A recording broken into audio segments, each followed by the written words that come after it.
Бүгін кешке мал келсек, қиыла шығып қатыр, құда қаласа бадыраңдар.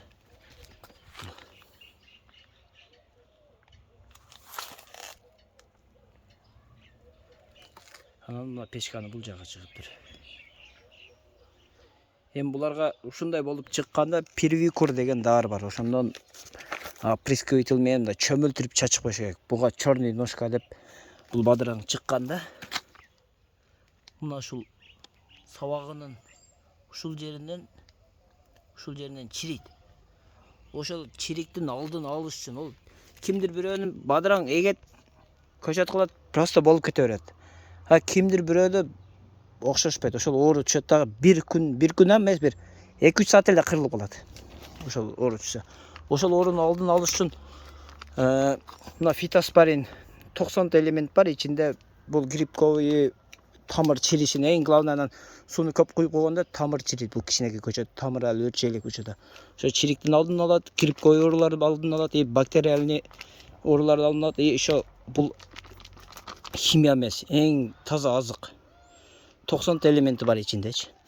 Ушуга фитоспорин берип турабыз, азырынча первикур жок болгонуна байланыштуу. Фитоспоринди 10 литр сууга чоң кашыкта 1 кашык толу алып, эритип туруп, ошо 10 литр сууга анан кийин ушинтип эметен лейка менен куюп чыгабыз. Фитоспоринди лейкага куйганда жакшы сүзбөсөңөр мынантип эмеден чыгышы кыйын, лейканын учунанчы.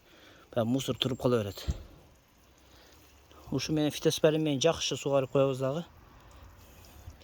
Үстүнө клёнка менен жаап коебуз түнкүсүнө. Көчөт чыккандан кийин, урук чыккандан кийин ушинтип жип тартып, ушунун үстүнөн клёнка чыштайбыз эми. Мурдагыдай мына эмеге чыштап коюш жок. Бул көчөт үстүнө клёнка. Жалбырагын саргайтып пишет эгер унун үстүнө клёнка салып койсоңор. Үстүндө бир клёнка, мына жиптердин үстүнөн да клёнка чыштап коебуз.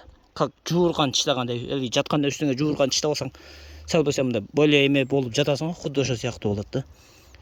Бул толук чыгып алгыча ушундай кылып эми кичине этияттап турабыз. Өзү ушу көчөт жасаганда не азык берем дейт го.